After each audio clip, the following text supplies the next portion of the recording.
यशोदा भगवान विष्णु पर बहुत आस्था रखती थी।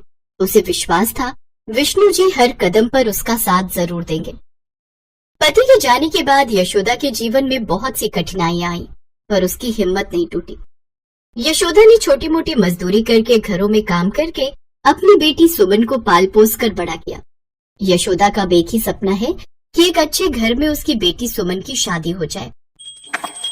ओम जय जगदीश हरे, स्वामी जय जगदीश हरे, भक्त जनों के संकट क्षण में दूर करे। ओम जय जगदीश हरे।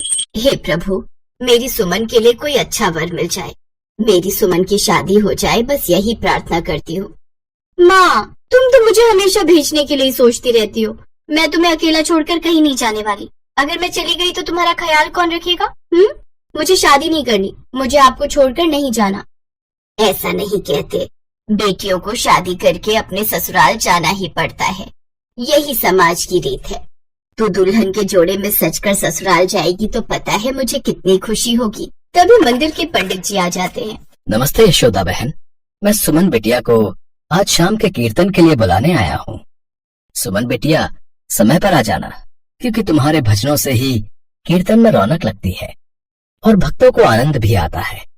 तुम्हारे मीठे भजन सबके मन को बहुत आनंदित करते हैं। आज शाम को? ठीक है पंडित जी, मैं आ जाऊंगी। पंडित जी, कोई अच्छे घर का रिश्ता हो तो आप भी देखना। मैं तो बस सुमन की शादी की चिंता में रहती हूँ। अरे यशोदा बहन, सुमन की शादी की चिंता क्यों करती हो? तुम तो बस यही समझ लो, सुमन की शादी तो भगवान विष्णु ही करवाएंगे। सुमन और तुम दोनों उनकी इतनी पूजा करते हो, इतनी सेवा करते हो, तो वो पूजा का फल जरूर देंगे। अच्छा सुमन बिटिया, समय पर मंदिर पहुंच जाना, कीर्तन 4 बजे शुरू हो जाएगा। जी पंडित जी, मैं आ जाऊंगी। सुमन बहुत ही सुंदर भजन गाती थी, इसलिए पंडित जी जब भी कीर्तन होता था तो सुमन को भजन गाने के लिए जरूर बुलाते थे। सुमन की चाची उमा जो पड़ोस में ही रहती थी, वो सुमन से बहुत जलती थी। जब भी मंदिर में कोई सुमन की तारीफ करता तो वो जल भुन जाती। इतने सुंदर भजन गाती है यशोदा की बेटी, और एक तरफ उसकी चाची उमा को देखो, अपनी बेटी को ना ही कभी मंदिर लाती है, ना ही कभी कुछ सिखाया है। जब देखो इसकी लड़की गांव में लड़कियों के साथ घूमती हुई दिखाई देती है। हर बार की तरह उस दिन भी उमा गुस्से में घर आ गई। क्या हो गया उमा, तुम इतने गुस्से में क्यों हो? तुम तो मंदिर से आ रही हो, फिर तो मन शांत होना चाहिए था। अरे गई तो मंदिर थी मन ठीक करने, पर वहाँ तुम्हारी भतीजी की शक्ल देखकर और पड़ोस की औरतों की बातें सुनकर मन अशांत हो गया। तंग आ गई हूँ मैं। जब देखो जिसको देखो सुमन की तारीफ करता रहता है। अरे मेरी बेटी में भी क्या कमी है? बस ये कि वो सुमन की तरह मंदिर में भजन कीर्तन नहीं करती, बस सहेलियों के साथ घूमती है, इससे भी लोगों को दिक्कत है। अरे तो क्यों तो उसके चक्कर में अपना मन खराब करती है? देख, मैं गरम गरम जलेबी लाया हूँ, तीनों मिलकर खाते हैं। एक दिन मंदिर में बहुत बड़ा उत्सव था, इसलिए पंडित जी ने सुमन को भजन के लिए बुलाया हुआ था। मंदिर में बहुत भीड़ थी। भक्तों के बीच सुमन ने भजन गाना शुरू किया। सुमन की मधुर आवाज मंदिर के बाहर तक गूंज रही थी। वहाँ से राजवीर नाम का एक युवक गुजर रहा था। सुनिए भैया, क्या आप बता सकते हैं ये मीठी आवाज में इतने सुंदर भजन कौन गा रहा है? भैया जी, ये तो हमारे गाँव की यशोदा बहन की बेटी सुमन है। दोनों माँ बेटी भगवान विष्णु की बहुत बड़ी भक्त है।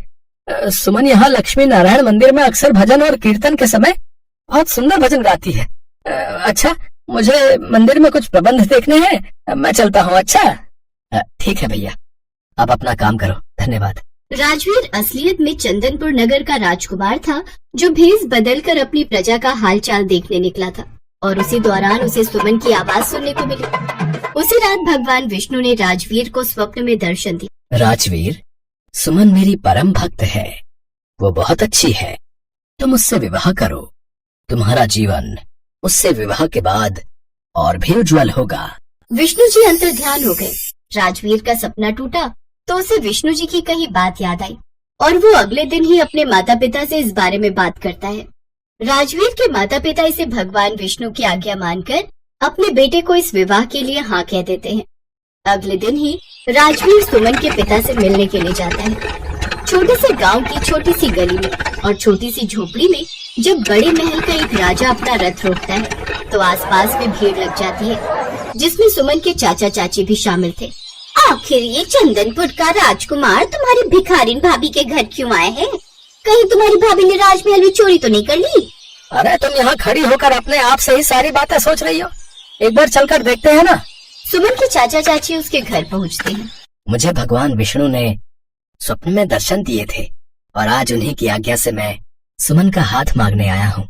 मैंने कल मंदिर में सुमन के भजन सुने थे। शायद भगवान विष्णु ने मेरे मन की बात को जान लिया। मैं सुमन से विवाह करना चाहता हूँ। हे प्रभु, हे श्री हरि विष्णु, ये सब आपका चमत्कार है जो आज मेरी बेटी के लिए एक राजमहल का रिश्ता आया है। सुमन के चाचा चाची जब इतने बड़े घर का रिश्ता सुनते हैं तो उनके कान खड़े हो जाते हैं। सुमन की चाची उमा के मन में और भी जलन पनपने लगती है और जब शादी के दिन सुमन दुल्हन बनने लगती है तो उसकी चाची उमा उसके पानी में एक ऐसी चीज मिला देती है जिससे व्यक्ति की आवाज चली जाए। अरे सुमन बिटिया, कितनी देर से गर्मी में तैयार होकर बैठी है, ये ले ठंडा ठंडा शरबत पी ले। मुझे सचमुच बहुत प्यास लगी थी। अच्छा हुआ आप ये ले आई। उमा, तुम सुमन की कितनी देखभाल कर रही हो, ये देखकर मैं बहुत खुश हूँ। माँ, मुझे भी ब्याह करना है, अपनी सुमन दीदी की तरह दुल्हन बनना है। जानबूझकर तुम दोनों माँ बेटी मुझे जलाने की कोशिश कर रही हो, मैं सब जानती हूँ, पर ये शादी कभी नहीं होगी क्योंकि ये शरबत पीने के बाद सुमन हमेशा के लिए अपनी आवाज खो देगी। सुमन उमा का दिया हुआ शरबत पीने लगती है। तभी सुमन के चाचा उमा को बुला लेते हैं। उमा, जरा बाहर तो आना। इन्हें भी चैन नहीं, जब देखो आवाज लगाते रहते हैं। ठीक है सुमन, तुम शरबत पियो, मैं अब भी आती हूँ। कुछ देर बाद उमा वापस आती है तो देखती है सुमन पर शरबत का कोई असर नहीं हुआ था। ये देखकर उमा हैरान रह गई। क्या हुआ सुमन? क्या हुआ सुमन, तुमने शरबत नहीं पिया? चाची, शरबत कोमल ने पी लिया, उसे पता नहीं था कि वो आप मेरे लिए लाए थे। वो शरबत पीकर बाहर गई है। क्या? वो शरबत कोमल ने पी लिया? नहीं, ऐसा नहीं हो सकता, ये मैंने क्या कर दिया? कोमल, कोमल! क्या हुआ उमा, उसने पी लिया तो कोई बात नहीं, सुमन के लिए तुम और बना लाओ। तभी कोमल आ जाती है। क्या हुआ माँ, तुम आवाज क्यों लगा रही हो? मैं तो जीजा जी के स्वागत की तैयारी कर रही थी। तू तो बोल रही है, तूने तो शरबत पिया था ना, फिर तेरी आवाज क्यों नहीं गई? हाँ माँ, दीदी वाला शरबत मैंने पी लिया, पर मेरी आवाज क्यों जाएगी माँ?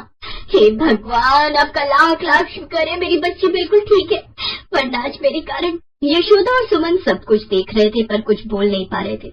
उमा समझ गई थी कि ये सब विष्णु भगवान के चमत्कार से हुआ है।